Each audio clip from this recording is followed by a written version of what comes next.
রসালো টসটসে গোলাপ জামুন দেখে মনে হচ্ছে না গপ গপ কয়েকটি খেয়ে ফেলি। তো চলুন আজকে আমরা বাসায় হেলদি ওয়েতে কিভাবে গোলাপ জামুন তৈরি করতে হয় তা শিখে নেই।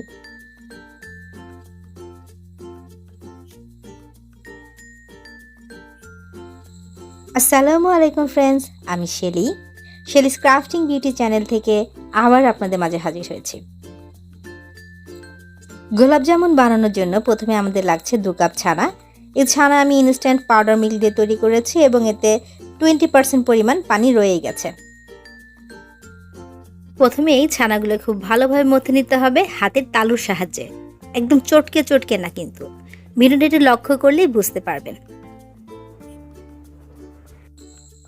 এখন আমরা এতে দিয়ে দিচ্ছি 2/3 কাপ পরিমাণ পাউডার মিল্ক, দিয়ে দিচ্ছি 3 টেবিল চামচ পরিমাণ ময়দা,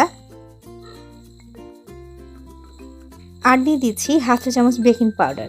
খেয়াল করে রাখবেন কিন্তু খুব সতর্কতার সাথে বেকিং পাউডার বলেছি, বেকিং সোডা না। এখন সবগুলো উপকরণ আমরা ভালোভাবে মিশিয়ে নিব যাতে এই মিষ্টির ডোতে কোনো প্রকার লাম্পস না থাকে। এখন দিয়ে দিচ্ছি 2 চামচ পরিমাণ ঘি। এই ঘি কিন্তু বাসায় তৈরি করা। আপনারা চাইলে ঘির পরিবর্তে 1 চামচ পরিমাণ সয়াবিন তেলও ইউজ করতে পারেন। আর দিয়ে দিচ্ছি 1 চামচ পরিমাণ চিনি।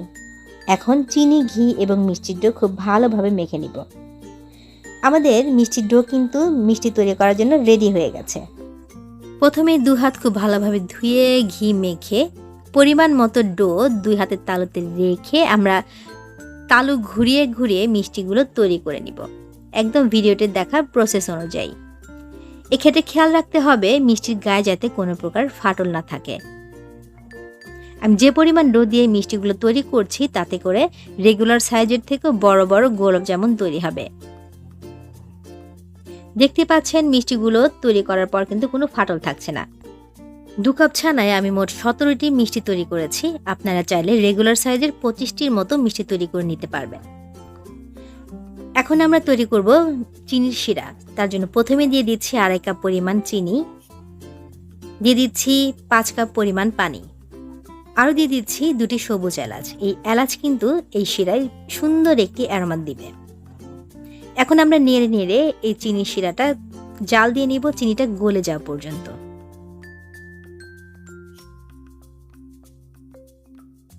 আমাদের চিনি শিরা তৈরি হয়ে গেছে।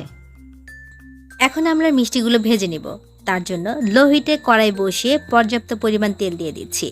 তেলের পরিমাণটা এমন হবে যাতে মিষ্টিগুলো আমরা ডুবো তেলে ভাজতে পারি। তেলের হিটটা দেখতে পাচ্ছেন, আমি আঙুলটা ডুবিয়ে রাখতে পারছি।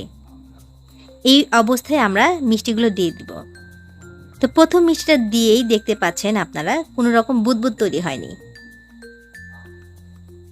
এই অবস্থায় আমরা সবগুলো মিষ্টি দিয়ে দিচ্ছি।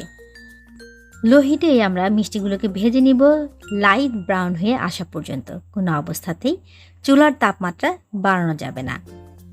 তো মিনিট খানিক পরে দেখতে পাচ্ছেন আমাদের মিষ্টিগুলো থেকে ছোট্ট ছোট্ট বুদবুদ তৈরি হচ্ছে। এই সময় কড়াইয়ের 2টি হাতল ধরে আমরা মিষ্টিগুলোকে ঘুরিয়ে ঘুরিয়ে দিব। কোনো অবস্থাতেই স্প্যাচুলা বা খুন্তি ব্যবহার করব না, তাতে করে মিষ্টিগুলো ভেঙে যেতে পারে।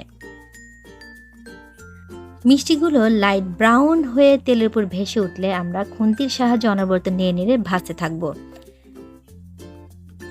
মিষ্টিগুলো ডার্ক ব্রাউন হওয়া শুরু করলেই চুলার আঁচটা আমরা একটু বাড়িয়ে দিব এবং নেড়ে চেড়ে আমাদের পছন্দ মতো কালার করে মিষ্টিগুলোকে ভেজে নিব। মিষ্টিগুলো ভাজা হয়ে গেলে একটি কিচেন তাওয়ালের উপর উঠিয়ে নিব যাতে করে মিষ্টির গায়ের অতিরিক্ত তেল শুষে নিতে পারে। 5 মিনিটের মতো মিষ্টিগুলোকে ঠান্ডা করে নিচ্ছি। 5 মিনিট পর মিষ্টিগুলোকে আমরা শিরায় দিয়ে দিচ্ছি। দেখতে পাচ্ছেন শিরা থেকে এখন স্টিম বের হচ্ছে, অর্থাৎ শিরা কিন্তু পুরোপুরি ঠান্ডা হয়ে যায়নি।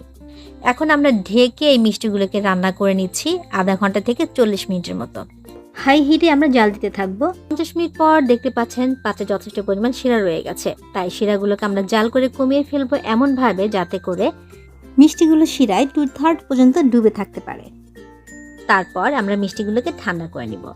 তো দেখতে পাচ্ছেন ঠান্ডা হওয়ার পর আমার গোলাপ জামুনগুলো রসে একদম টইটম্বর, জাস্ট এখন খাবারের অপেক্ষা করছে। তো একটি মিষ্টি নিয়ে আমি দেখাচ্ছি মিষ্টিটা কত সফট হয়েছে এবং ভেতরটা কত পারফেক্ট। টেস্টটা কিন্তু মাশাআল্লাহ একদমই দোকানের মতো। এখন চাইলে খুব সহজেই আপনার পছন্দের মিষ্টি অর্থাৎ গোলাপ জামুন বাড়িতে তৈরি করে সবাইকে তাক লাগিয়ে দিতে পারবেন। এই গোলাপ জামুন তৈরিতে দুটি টিপস। একটি হলো গোলাপ জামুন লো হিটে ভাজতে হবে, কোনো অবস্থাতেই হিট বাড়ানো যাবে না, তাতে করে ভেতরটা কাঁচা থেকে যাবে এবং উপরে কালারটা গাঢ় হয়ে যাবে। আর 2 নাম্বার, গোলাপ জামুন যখন আমরা শিরায় দিব এবং ঢেকে দিব, সেই ঢাকনাটা মিষ্টিগুলো একেবারে ঠান্ডা হয়ে না আসা পর্যন্ত খোলা যাবে না। ঢাকনা খুলে ফেললে মিষ্টিগুলো ভেতর দিকে দেবে যাবে অথবা শ্রিঙ্ক করবে। তো আজকে এ পর্যন্তই। আমার এই মিষ্টির রেসিপিটি যদি আপনাদের ভালো লেগে থাকে তাহলে লাইক করুন, ফ্রেন্ডস ফ্যামিলির সাথে শেয়ার করুন। আমাকে আরও উৎসাহিত করতে আমার চ্যানেলটি সাবস্ক্রাইব করে বেল বাটনটা অন করে রাখুন, যাতে করে চ্যানেলে নতুন ভিডিও আপলোডের সাথে সাথে আপনার নিকট পৌঁছে যায়। ততক্ষণ পর্যন্ত সবাই ভালো থাকবেন, সুস্থ থাকবেন এবং আমার চ্যানেলের সাথেই থাকবেন। আল্লাহ হাফেজ।